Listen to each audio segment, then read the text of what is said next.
So guys, the following are what to expect for making out time to watch this video till the very end. Number one, what Chelle and his team did absolutely right. Number two, where exactly the Super Eagles got it awfully wrong. Number three, what and where do we need to improve as a team before the all-important Benin Republic game to land safely in the United States, Canada, and Mexico. And lastly, soccer nitty-gritty man of the match. So guys, all of these and more will be covered in this video analysis titled 7 Things We Learned versus Lesotho. So if you need to use the washroom, I advise you do so right away, because once you hit play, you might not have the time to do something as simple as blink your eyes. The red flags hardly stopped popping up. The signs were always there to signal his vulnerability. However, all of these signs were kind of concealed behind another teammate making an even more costly blunder, or a favorable scoreline that typically deflects attention from Nwabali's questionable performances across the past couple of games. So guys, however, against Lesotho, no other teammate made a costlier blunder this time around. He had no place to hide, hence the fault could be tracked from the source and directly traced to him, as Nigeria narrowly survived yet another self-inflicted point concession. The 29-year-old Chippa United goalkeeper made 2 schoolboy errors. No, sorry, delete that. He actually made 2 kindergarten errors, almost ended Nigeria's hopes of qualification, despite the good works done by center forward Ako Adams and Osimhen assisting the goal as well, to put Nigeria in a very comfortable 2-goal lead. Now, Chelle will now be faced with perhaps the most difficult question in his career yet in the final game. What is it? Stick with Nwabali in the all-important final game versus familiar foes, Benin Republic, or make the tough call of dropping him completely? If you ask me, drop him now. With him or with a brand new goalkeeper like Adele, it's still 50-50 anyways. Nothing is guaranteed either way. It's still a risk. So why not go for a brand new risk? If it backfires, there will be less backlash from the fans given Nwabali's flaws lately. But if it backfires with Nwabali in goal, it would seem like yet another self-inflicted pain all over again. So it's better we actually find a solution to this goalkeeping crisis by probably giving, a chance to Adele to start in goal versus Benin Republic. Why not? No bird is able to sustain flight without the required balance. We all complain about the lack of offensive creativity through the middle. We complain about the lazy defensive midfield. We also complain about a complacent goalkeeper. However, guys, this right here is a camouflaged problem that is threatening to deprive the Super Eagles of the required balance needed by any team to thrive and any bird to fly. The left side of Chelle's defense and right side of his attack are a bigger problem than we think. While Bruno is guilty of vulnerability in all the job descriptions of a fullback: poor defending, poor crosses, poor diagonal passes, poor positioning. On the other hand, be it when he is deployed on the left wing or the right wing, Moses Simon simply either hides in games or suddenly pops up only to make wrong decisions. Simon should realize he is a senior man in this team. He is one of the most, if not the most experienced, with a bag full of assist stats at club level. He must own up to the responsibility of making frantic, visible contributions in the final third. While other players, senior players like Victor Osimhen, Alex Iwobi, were seen working their socks off, you might just sometimes need a microscope to spot Moses Simon. In a do-or-die game that Nigeria needs to keep qualification hopes alive, that was such an unacceptable performance by a veteran, yet again by a 30-year-old 85 cap international. Extremely ridiculous. Like I've always said repeatedly, Simon should not be starting games for Nigeria. If at all he must feature in games, he must do so rising from the bench. He's not a starter for sure. So there is an obvious pattern to Eric Chelle's Super Eagles lately. Poor first half performance, slightly better second half showing. They are getting so predictable such that they could play in the hands of very attentive opposition manager. Undoubtedly, this sounds like the worst time to play against a Gernot Rohr. Not because he's a superior coach tactically over Eric Chelle, nah. But because that is Gernot Rohr, arguably knows Eric Chelle's team better than Eric Chelle himself. So Eric Chelle is actually suffering from, inheriting a team he knows very little about at a very critical stage of the World Cup qualifiers. There's hardly a question about his tactics, as he typically impacts games from the bench.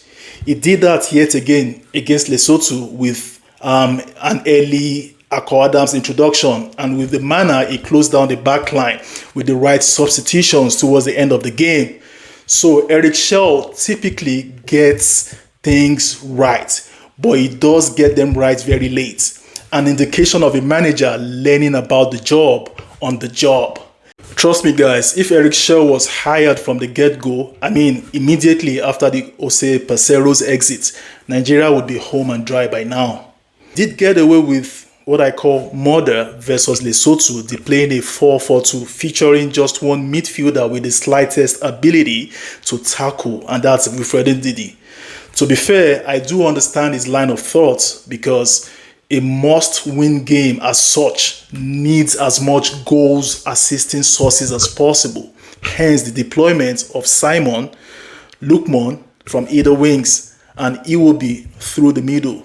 So Eric Chelle made sure he had almost all his creative players and two strikers on the pitch at the same time. That's a good way to show the type of intent that underscores the task at hand. However, he also needs to, strike the right balance in the middle, as 3 out of the 4 players, namely Lookman, Iwobi, Moses Simon, at best, were not the best of defensively tackling players to retrieve balls. Simon used to have that attribute, but lost it a long time ago. So consequently, leaving just Ndidi to execute the task of ball retrievals all by himself. Eric Chelle got away with it against the Crocodiles. But trust me, he might not be as lucky against the Squirrels, because Squirrels typically thrive better on the green grass, better than Crocodiles, who typically thrive in water. So you must get the right balance in the midfield against Benin Republic, because Benin Republic are very, very fierce, very aggressive, and very dominant in the midfield. If he tries to deploy just Ndidi as a sole ball tackling midfielder in that midfield against Benin Republic, it's going to be synonymous and tantamount to murder.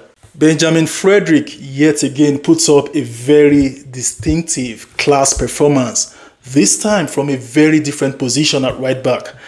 This actually further underscores not just his quality, but also his very remarkable versatility.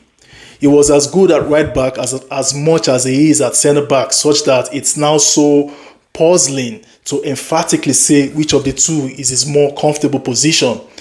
The Brentford loan player showed a natural right back or natural left back in Bruno how to execute a full-back, wing-back role defensively and offensively respectively. When Fredrick defended, he defended with his life. Nothing, absolutely nothing went past him. And when he attacked, he did so with aplomb. His deliveries, his passes in the final third hardly went astray. His good works down the flanks were the major trigger that led to the penalty. Oh my God. This kid plays way beyond his years. Calm under pressure. Always makes the best of decisions. Flawless passes. Strong defending, immune to fouls. Like I always say, Brentford, they must have a solid backline made of superhumans for them to toss Fredrick out on loan. So barring any unforeseen loss of form or injury, Fredrick is one of the first names on any manager's list leading to a major competition. Incredible talent, exquisite. I simply can't get enough of this guy. A lot of people have questioned the wisdom behind, pairing the Wolves striker with Osimhen. In my opinion, I would have done the same if I were in Chelle's shoes as well going into this game. The reason the people that criticize such decision is that both players are kind of similar. I have a different view. I do not see so much similarities between the both of them. Osimhen presses, Tolu does not. Osimhen can hardly beat his marker in tight spaces. Tolu Arokodare possesses the technique to dribble his way out of very tight corners. Tolu thrives in the box like a fox. Osimhen can shoot almost from anywhere, regardless of whether it's in the box or not. Tolu is towering, but is not exactly dangerous despite his height. Osimhen will most likely convert 1 out of 2 attempts aerially. So these two players are not as similar as most people think, and Chelle's decision to pair the both of them is not exactly a flawed one. However, there's an adage that says tears should never deprive you of sight. I'm not one who gets, carried away with mere score lines, as I always crave to dig deeper as much as possible into actual substance in games. Guys, we did not look too good on and off the ball against Lesotho. Our passes were mostly wayward, especially in the final third. We lost most second balls. We did not move the ball as quickly as we should across the pitch. We were not making use of free spaces by deploying, switch and play. And of course, we were not creative enough in the final third. Actually got away with it because Lesotho showed us a great deal of respect, especially in the first half. Yet, when we had the ball, or when they had the ball, they moved it a lot quicker than we did. If they had a type of individual quality in their ranks, if they had the kind of individual quality that we have in our ranks, in their own ranks, they would even be more threatening. I just hope we manage to somehow squeeze our way through to the World Cup, as it is impossible. It is absolutely impossible to make any kind of change right now. If we do make it to the World Cup, Chelle needs to scout at least 5 new additions to, shake things up a little bit. To trigger some kind of life into his lethargic team. A new goalkeeper, a new CB, a new DM, a natural number 10, and a new right back if Samuel Chukwueze fails to turn up consistently. Overall, the Super Eagles did just about enough to sustain qualification hopes. They will be needing flawless tactics, a fearless mentality, a full tank of gas, and loads of prayers to finally land in USA, Mexico, and Canada in the final round of games. After the final round of games, on Soccer Nitty-Gritty, man of the match is undoubtedly Fredrick Benjamin. So it's a wrap, guys. Consider subscribing to my channel if you loved what you just saw. That is, if you've not already, because I promise to serve you, God willing, after Tuesday's game, yet another post-match analysis. It would be all celebrations as we seal qualification by the skin of our teeth. See you next time, guys.